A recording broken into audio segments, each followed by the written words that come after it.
All right, guys. Well, welcome back to the channel. Yes, my musical journey. And today I thought we were going to just do a little bit on the PRS SE. I found this to be a very interesting unit. I guess when we get older, we can say unit instead of guitar.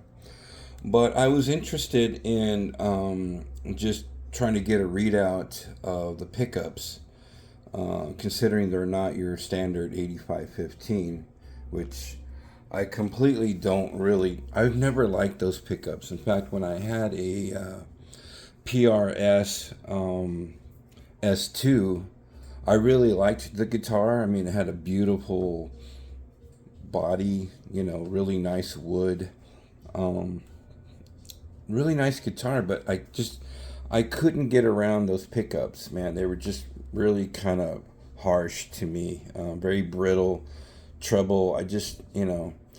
But what's crazy, and that was probably 7 years ago, maybe 8 years ago, was I kind of changed my focus because I got older and the carpal tunnel in my hand made it more difficult to play.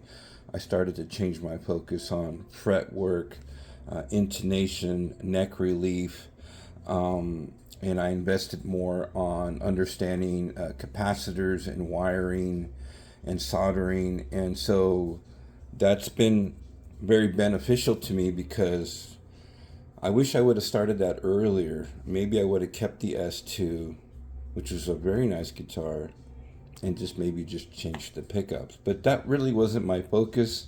It was just easier to sell the unit than to invest in anything else. But now I've come to this kind of unit that was being blown out at Guitar Center. And after just sitting down with it for a few minutes, feeling just how really nice the neck was. Like, this thing is just really, really nice. That it's just, it almost feels like it's got this ball and fret thing going on. But I think this thing has this rounded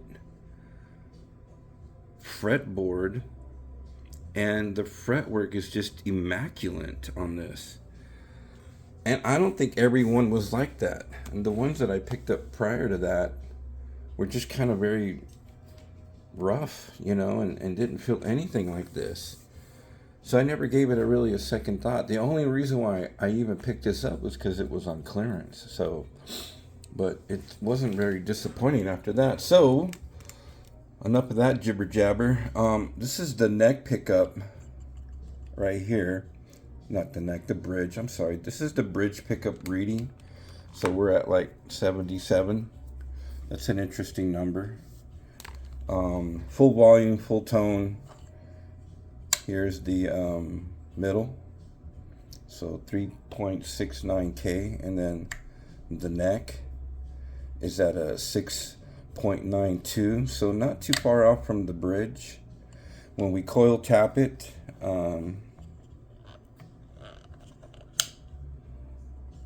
we drop down to a 5.29K, a 2.40K, and a 4.33K. Some YouTube channels will give you like, it's got, a different reading. Like someone will say, oh, it's got like, I don't know, 3.5 Henrys. I don't even know what that's all about. Is it even worth to know what the other factor is? Probably not. Not to me anyway, because it's on sound. I think this is the only thing that I'm probably more interested is the output, because an output at least gives me the indication of how it would sound. Like if a humbucker is at like 15, 16K, I know it's going to be not a very good humbucker for a clean tone, so higher output, you start breaking up too low of an output, and then you have to do more amp adjustment because the output's too low. But this is like reasonably, this is not too high, and it's on the lower side of things. I would think maybe a 10, 11, 12K would be good, but this is a, the humbucker right here in the bridge. So interesting setting. We could take a look real quick at the electronics cabinet, because that's what I found to be very interesting in this. Okay, so here we are in the electronics cavity, and one thing I noticed about this particular unit was the tone pot and the volume pot. So on the volume pot, we have a made in Korea alpha pot with a treble bleed capacitor on the volume. Paint shielded cavity, really nicely done. And then it's got two micro capacitors on both sides of that coil tap, which I have not seen. This is probably the first time I've seen it. I've seen different capacitors, but I think this is like, look at that. So it's got three capacitors. There's another one right there. I think I just noticed that one. So I think this is what's giving it, in the coil tap mode, a very unique sound, which is very pleasing. I really wasn't expecting that. So that's very unique for this particular model, because I don't think PRS is doing that with any other model, not that I've seen. The only thing I did with the bridge is I released the pressure on the claw, because I think it had 10s on there, so it's got 9s. I think that was the default setting, was 9s, but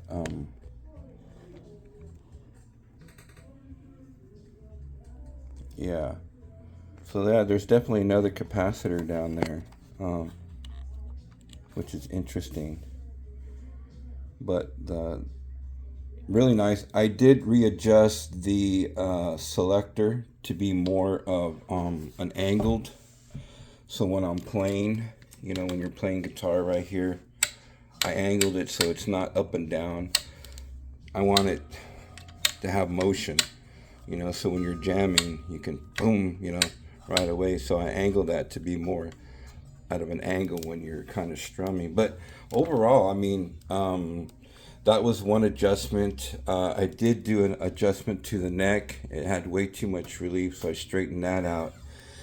And of course, that's why I had to adjust the claw. And these bridges really are some of the best bridges in the market because of how they're designed. I don't know if you know this, but I will just mention that the screws in the bridge are actually notched. So they're just not a screw. So the bridge actually fits in a pivot in the screw, which I guess the end result is stability when you're using the whammy. Unlike a Fender, it's just a screw. There is no pivoting in the screw at all. There's a little divot so that the bridge fits into, there's a little divot in each screw, so the bridge fits into a divot, and that's what creates, I think, more stability. One of the best designs, I think, in a bridge. And if you ever take out a screw, you'll notice that there's a divot in there where the whole bridge plate fits into, so it actually is pivoting on that, all 6 of them. So that's really, really nice. I don't think I did any work to the intonation. It sounded right on par, but it looks right anyway, so I didn't really mess with that. But a nice, it's got a sharp edge here, but because, it's got that bevel right here, you don't really feel it as much. But definitely the pickups are definitely unique. Other than that, it's your pretty much standard PRS. I think this is kind of attractive. The back of the neck is really, really nice. It's got a little bit of a, semi-gloss, more of a satin feeling. I don't feel the need to take it down. It's really, really nice. It's a good neck. It's got definitely a nice rounded feeling of an edge, not a sharp edge at all. So for the price that I got it, I think it's a score, man. for what did I get it for? 240? Yeah, 240.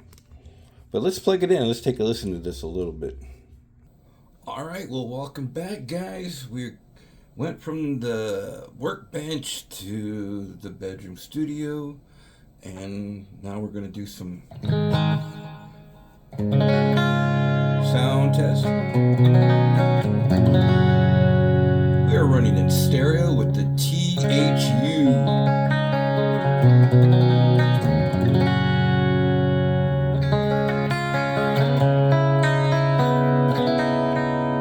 In the bridge position.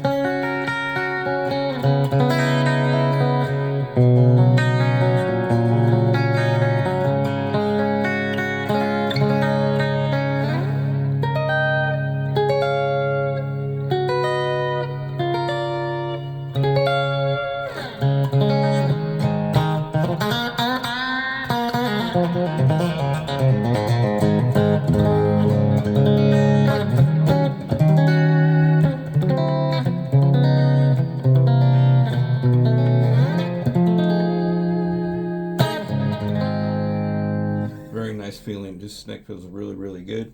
I don't know how it compares to the other ones that were in the store that day. This is the only one I picked up.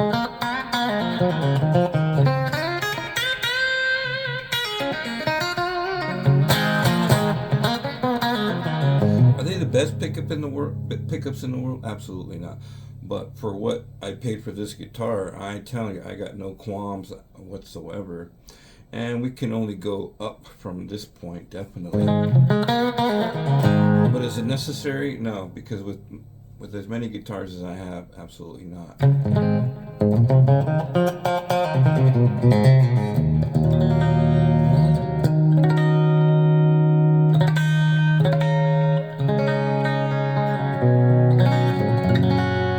The bridge pickup sounds good. This is with the treble all the way up.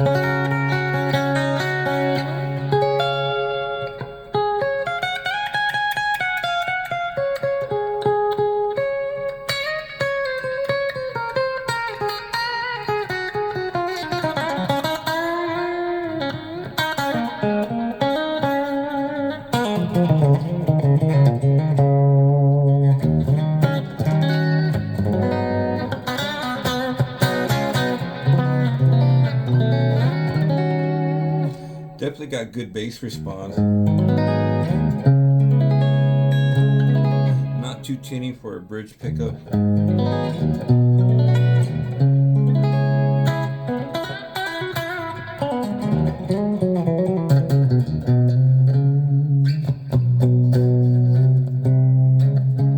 it's got a good bass response. In the middle position, and it gets, that scooped sound.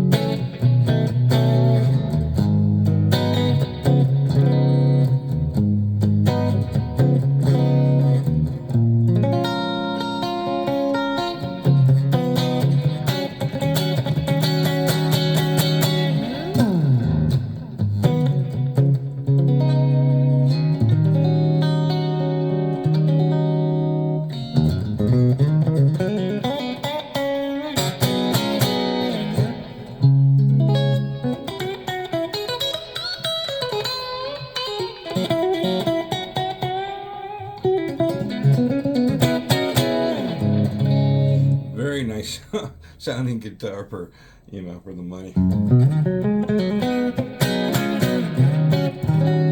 mean, if you paid the full $4.99 for it, this is going to be like your only guitar. I think it's a good investment.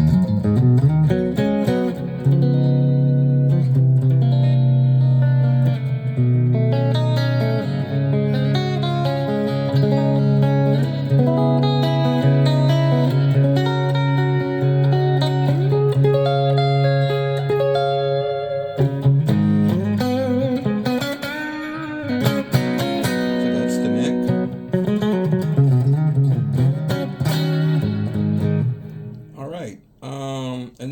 coil tap it, staying in the neck.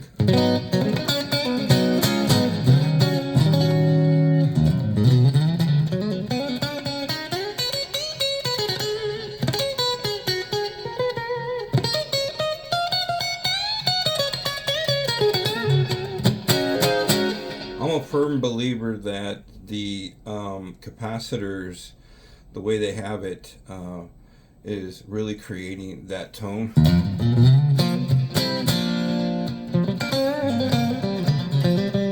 Because there's not a huge volume drop.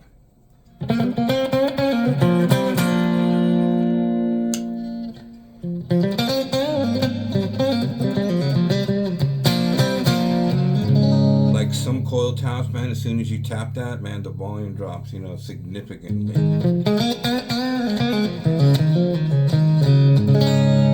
That's coil tapped.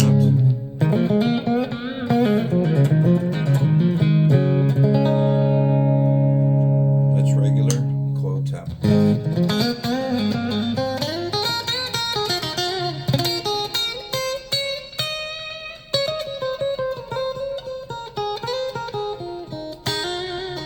All right, middle position, coil tap. You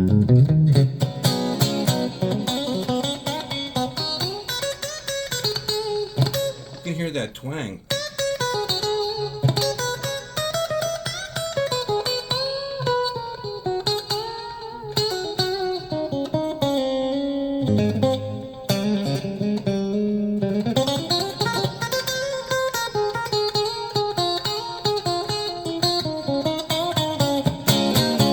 Very Strat-like twang.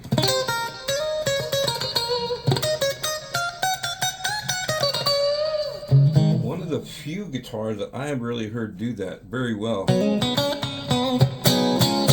a dual humbucker.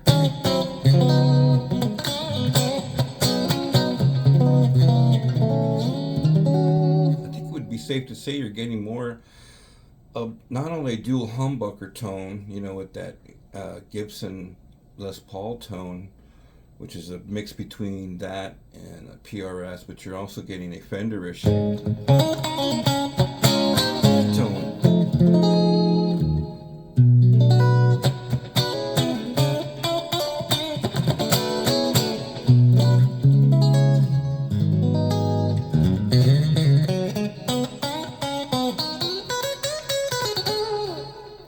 All right, and let's go to the bridge, coil tapped.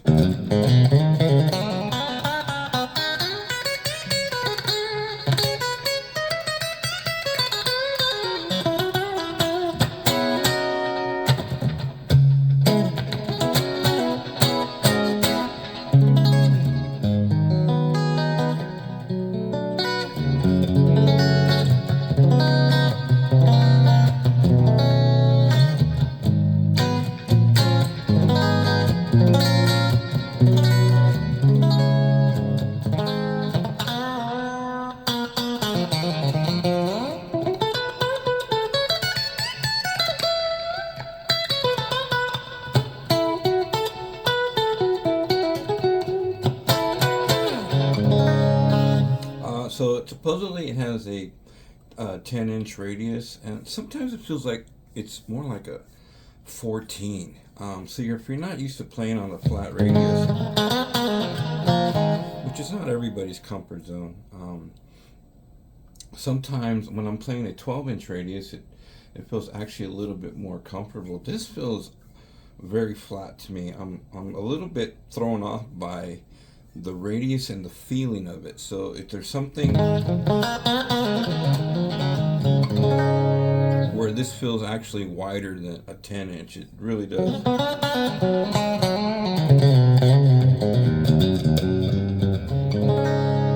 But supposedly that's all that it is. So I'm not gonna try to dispute that according to other YouTubers who do a better deep dive on the instrument. I'm just giving you my opinion on it. These are new Ernie Ball 9-inch gauge strings on here. I think that's what it calls for. So, yeah. I was goofing around with the tuning on this, checking the intonation, and I did have to make some slight adjustments to that. Okay,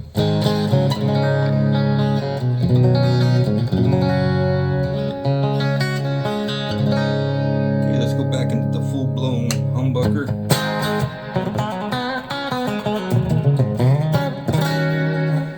I really haven't found anything not to like about this guitar.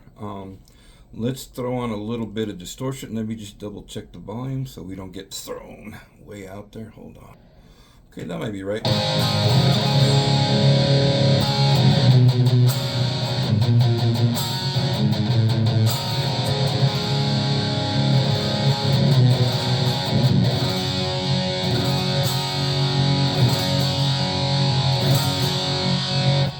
That sounds really nice.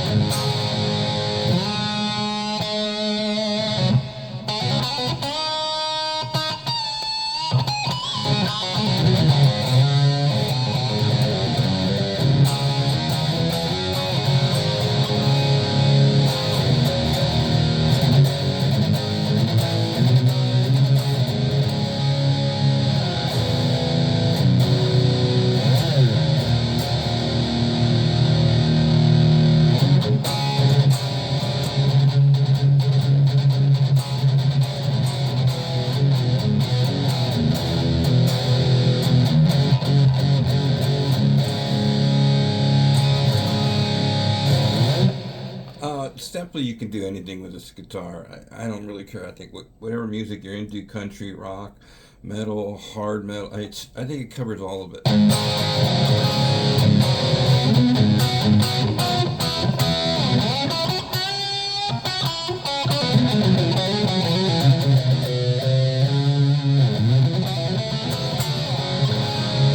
All right, middle position.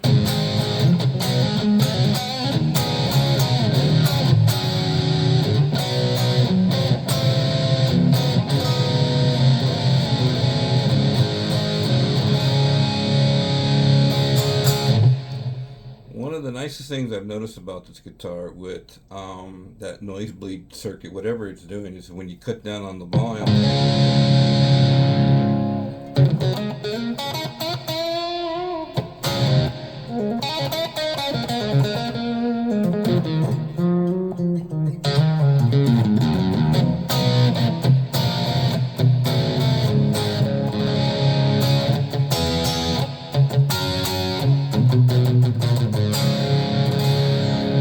That's out of 4.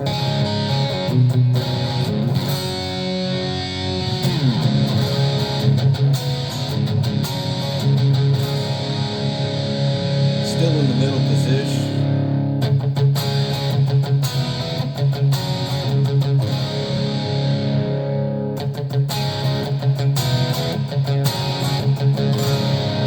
That's out of 3 to 2.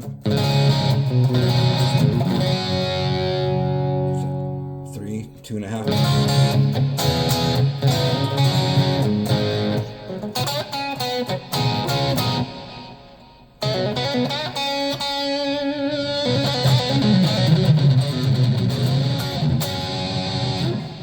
So if you're jamming to a backing track, whatever, man, you can just back off on that volume, get to that sweet spot. All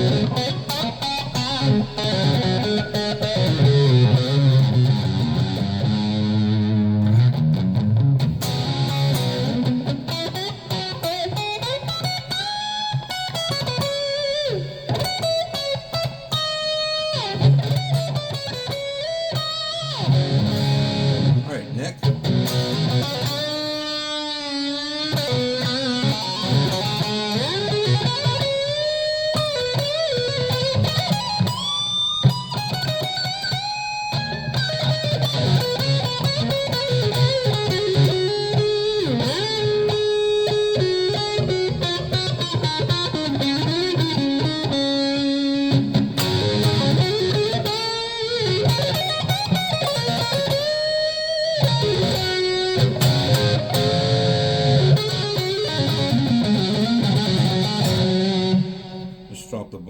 a little bit.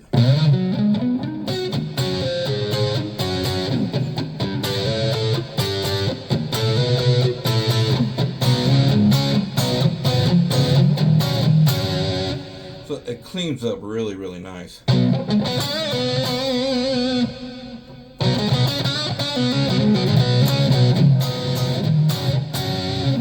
Where a lot of guitars, without this capacitor design, you can't choke them down that well, and then they start to lose that tonal properties, you know. But this is not doing that. Let's try to do just a little bit of a mix, and then we'll end the video. I have something that I was kind of playing to. Let's see if there's a.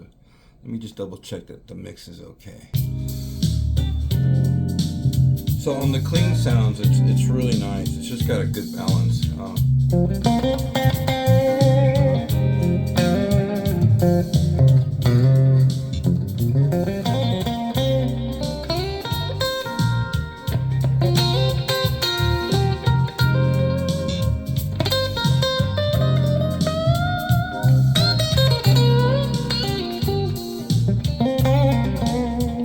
little bit crybaby.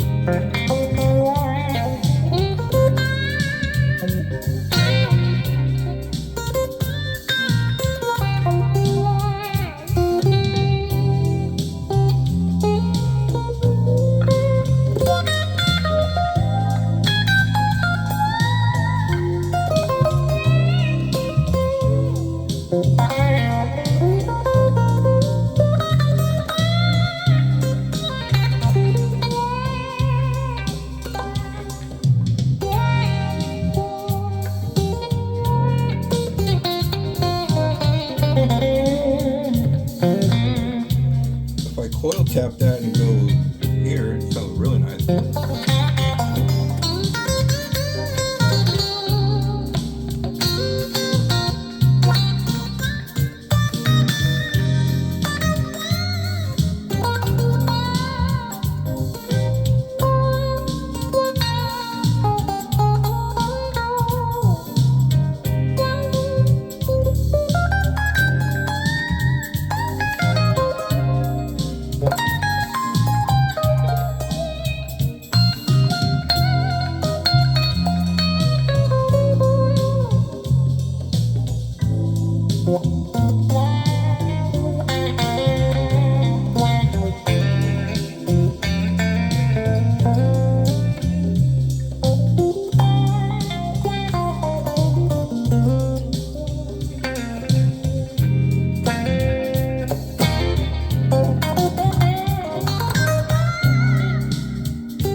little bit of that neck.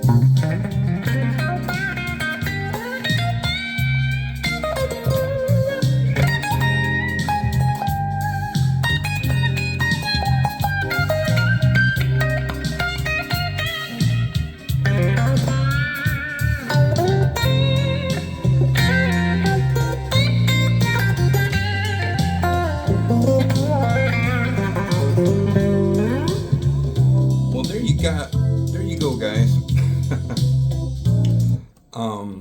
Yeah, this thing sounds great. I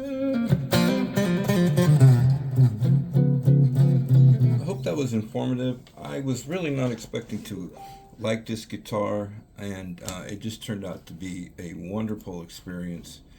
And so I got nothing bad to really say about it whatsoever. Just a really, really nice overall functioning, well put, well thought out design.